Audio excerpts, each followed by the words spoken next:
Peut-on faire du sport lorsqu'on est diabétique? Salut, c'est Adrien, bienvenue dans cette nouvelle vidéo. Aujourd'hui, j'aimerais partager avec vous comment peut-on pratiquer le sport lorsqu'on est diabétique. Qu'est-ce que le diabète? Le diabète est une perturbation de l'utilisation du glucose.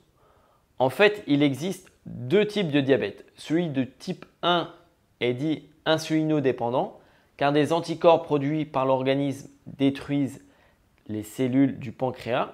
Celui-ci ne peut plus sécréter l'insuline, l'hormone essentielle à l'utilisation du glucose par la cellule. Si le glucose ne peut plus pénétrer dans les cellules, on ne peut plus vivre. Il survient chez les sujets jeunes. Le diabète de type 2, dit insulino-résistant, survient généralement après 40 ans.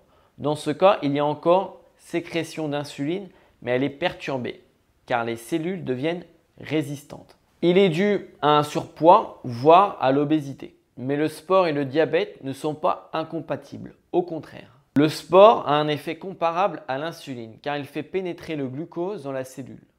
Dans le cas du diabète de type 2, il permet donc de limiter la résistance des cellules. Contrairement à certaines idées reçues, le sport n'est pas interdit aux personnes diabétiques.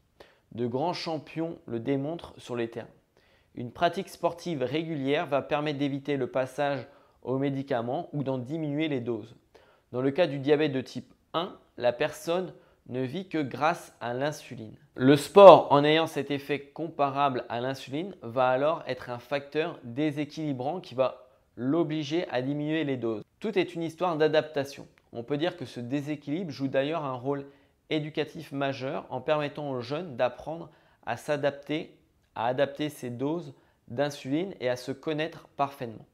De plus, en faisant du sport régulièrement, il injectera des doses d'insuline moins importantes qu'un sédentaire et aura donc moins de risques d'hypoglycémie. Et puis, n'oublions pas les effets bénéfiques du sport avec la prévention des maladies cardiovasculaires. L'effet sur le stress, c'est aussi un facteur de socialisation. Le haut niveau est-il possible en étant diabétique de type 1?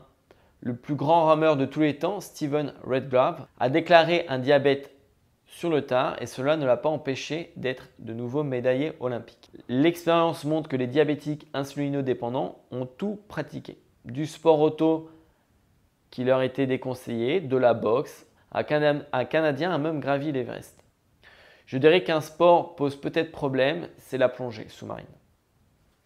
De toute façon, le problème ne concerne pas l'intensité, ni la durée ou le type de sport. Il est de savoir gérer son diabète face aux exigences du sport pratiqué. Ensuite, la personne devient vraiment experte de ses injections d'insuline dans le sport de haut niveau. Maintenant, on ne s'injecte plus. Les sportifs ont des pompes d'insuline, notamment en cyclisme, avec lecteur de glycémie en continu. La technologie a fait beaucoup de progrès. Pour terminer cette vidéo, je conseillerais pour les personnes au diabète de type 2 de faire du sport. Si vous êtes diabétique, c'est en grande partie parce que vous n'en faites pas. Pour le type 1, le but est de vous faire plaisir en pratiquant le sport que vous avez choisi. Ne vous mettez pas de contraintes, sauf celle de bien gérer votre diabète. Voilà pour cette vidéo. N'hésitez pas à vous abonner si vous avez aimé. Je vous invite également à télécharger votre cadeau de bienvenue qui se situe dans la description. Vous cliquez sur le lien et vous recevez donc votre guide gratuit pour avoir des abdos saillants et un ventre plein.